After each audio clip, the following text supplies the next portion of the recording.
এবং এখানে ১,৪৪,৩৩৮ কোটি টাকা বরাদ্দ করা হয়েছে।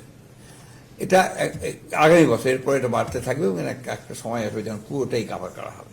ঠিক একইভাবে কৃষক কার্ড করা হয়েছে, আপনারা জানেন ২,৫০০ টাকা করে কর দেওয়া হবে। মসজিদ ও অন্যান্য উপাসনালয়গুলোতে ২,৫৫,৬৬৬ জনকে প্রতি মাসে সম্মানী প্রদান করা হবে।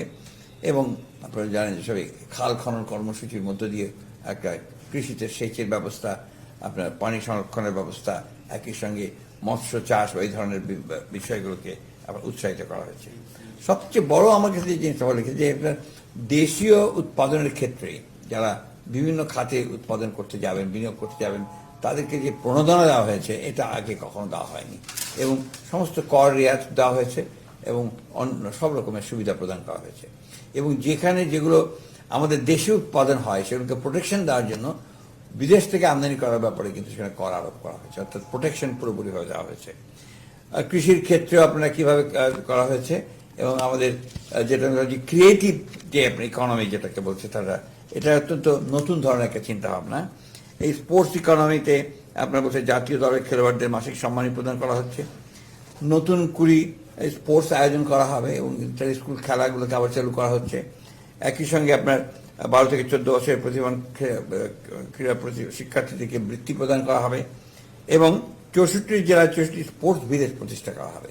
এগুলো সম্পূর্ণ নতুন চিন্তা। এবং একই সঙ্গে আপনার সংস্কৃতির ক্ষেত্রেও কিন্তু একইভাবে আপনার সংস্কৃতিকে পুরোপুরিভাবে একটা ইকোনমির মধ্যে নিয়ে আসার চিন্তা ভাবনা করা হচ্ছে। এগুলো হচ্ছে আপনার সম্পূর্ণ নতুন চিন্তা ভাবনা। যেমন একটি গ্রাম একটি পণ্য উদ্যোগের আওতায় মৃৎশিল্প, বুনন শিল্প, শীতলপাটি, শতরঞ্চি সহ সব ধরনের ক্রিয়েটিভ পণ্য চিহ্নিতকরণের উদ্যোগ নেওয়া হয়েছে, সেগুলোকে বাজারজাতকরণের ব্যবস্থা করা হবে। লোক সংস্কৃতি, হস্তশিল্পের আন্তর্জাতিক বাজার প্রসার করার চেষ্টা করা হবে। ঢাকার পূর্বাঞ্চলে 160 একর জায়গার উপর পিপিপি মডেলে বিশ্বমানের একটা ক্রিয়েটিভ হাব স্থাপন করা হবে। এই জিনিসগুলো হচ্ছে আপনার, আমি মনে করি যে সম্পূর্ণ নতুন ধরনের চিন্তাভাবনা, এগুলো আমাদের ইকোনমিকে বহুদূর সামনের দিকে এগিয়ে নিয়ে যাবে। কর্মসংস্থান বৃদ্ধি করার সমস্ত চেষ্টা করা হয়েছে। এখানে এসএমই খাতের বিকাশের সহজ শর্তে ঋণ বিতরণ করা হবে আপনার 2,000 কোটি টাকা। প্রবাসী কর্মীদের সামগ্রিক কল্যাণ নিশ্চিত করে প্রবাসী কার্ড দেওয়া হবে। হাইটেক পার্কে 15,000 জনের কর্মসংস্থান সৃষ্টি করা হবে। গ্রামীণ সড়ক সংরক্ষণে 400 কোটি টাকা, 35,000 নারীর কর্মসংস্থান সৃষ্টি হবে। যে রাস্তাগুলোকে আপনার কেটে ড্রেসিং করে গ্রামীণ, যেটা আপনার আমাদের এলজিইডি এবং অন্যান্য ডিপার্টমেন্ট করে।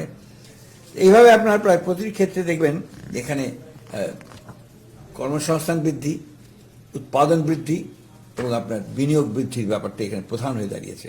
এবং বিনিয়োগ আকর্ষণ করার জন্য সব রকমের ছাড় দেওয়া হয়েছে। যে আইনগুলো করা হয়েছে তাতে করে আপনার যারা দেশ থেকে বিনিয়োগ করতে আসবেন তারাও উপকৃত হবেন, যারা দেশে বিনিয়োগ করবেন তারাও উপকৃত হবেন।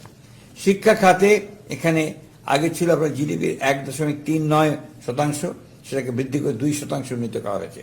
স্বাস্থ্য খাতে আগে ছিল 0.58, সেটাকে এখন 1.01-এ উন্নীত করা হয়েছে এবং ব্যাপক পরিবর্তন আপনার স্বাস্থ্য খাতে নিয়ে আসা হচ্ছে।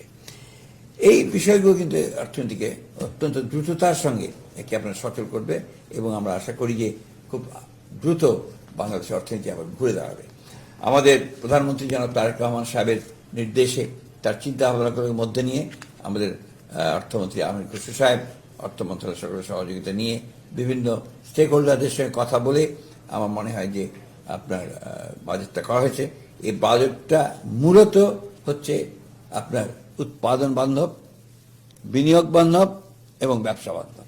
এটা আমার কাছে সবচেয়ে বড় করে মনে হয়েছে। এবং এই ধরনের বাজেট আমরা আগে কখনো দেখিনি।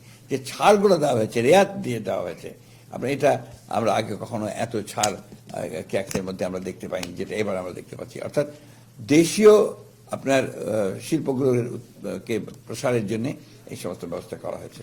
এবং আপনার হ্যাসেলস, কর দিতে গিয়ে যে হ্যাসেল, সেগুলোকে আপনার অনেকটা ঠিক করা হয়েছে এবং যেটাকে বলা হচ্ছে যে নিয়ন্ত্রণ কমিয়ে ফেলা হয়েছে। আপনার একটার পর একটা আইন টাইন দিয়ে নিয়ন্ত্রণ করা হতো, রেগুলেট করা হতো।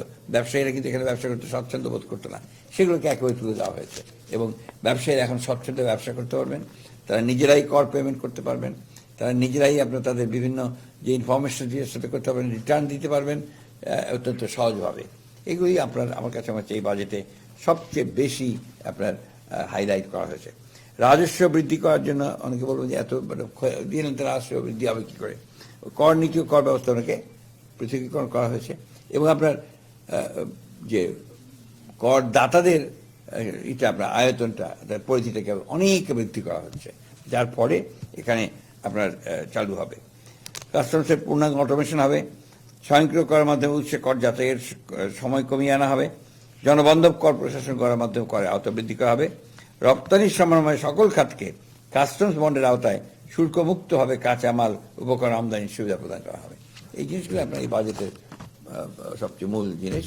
আমি মনে করি যে এটা আপনার নিঃসন্দেহে এই বাজেট বাংলাদেশের অর্থনীতিতে একটা যুগান্তকারী বৈপ্লবিক পরিবর্তন আনতে।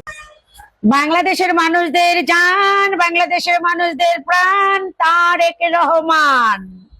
তাই তারেক রহমানকে অনুরোধ করব, ভাই আপনার নিরাপত্তা বাহিনী বাড়ান ভাই, কারণ আমরা বাংলার জমিনে এমন একজন প্রধানমন্ত্রীকে পাইছি তারেক রহমানকে, আমরা তাকে কোনো প্রকার হারাইতে চাই না।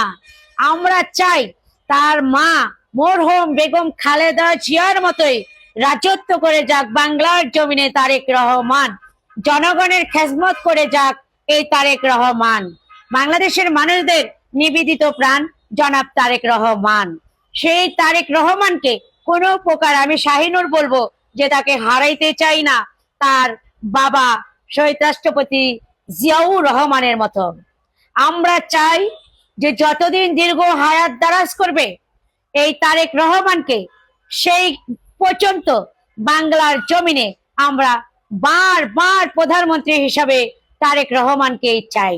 তো তারেক রহমান আমাদের বাংলাদেশের মানুষদের এবং বাংলাদেশের মনে হয় যে আকাশ বাতাস সকলের প্রাণ এবং জান। সেই তারেক রহমান আপনার নিজের নিরাপত্তা বাড়ান, কারণ আমরা জানি যে বাংলাদেশের টাকাকে সঞ্চয় করার জন্য আপনি অনেক দিক দিয়ে অনেক কাজ আপনি নিজে করেন এবং গুছাইয়া নেন, কিন্তু চান না যে বাংলাদেশের কোনো অর্থ কোনো প্রকার যত ক্ষতিগ্রস্ত হয়। আপনার চিন্তা চেতনা যত এরকম, তাহলে আমরা তো আপনার মার সৈনিক, আপনার বাবার আদর্শকে আমরা পালন করি, আমরা আপনাকে ফলো করি জনাব তারেক রহমান। তাহলে আমরা জিয়া পরিবারের সদস্য হয়ে আমাদের অনুরোধ যে আমরা চাই না যে আপনার বাবা বাংলার জমিনে কিভাবে মারা গেছে সেই ইতিহাস কিন্তু জিয়া পরিবারের লোকজনের এবং বিশ্বের মানুষ পর্যন্ত জানে। তাহলে সেই চিন্তা ভাবনা করে আমরা চাই যে প্রাইম মিনিস্টার জনাব তারেক রহমানের তার পুরোপুরি নিরাপত্তা যত বাড়ানো হয়, আর না তার নিরাপত্তা নিয়ে আমরা খুবই চিন্তিত, খুবই চিন্তিত। যখন রাস্তাঘাটে একা একা বের হয় তারেক রহমান, তার নিরাপত্তা বাহিনী কম থাকে, তখন অবশ্যই আমাদের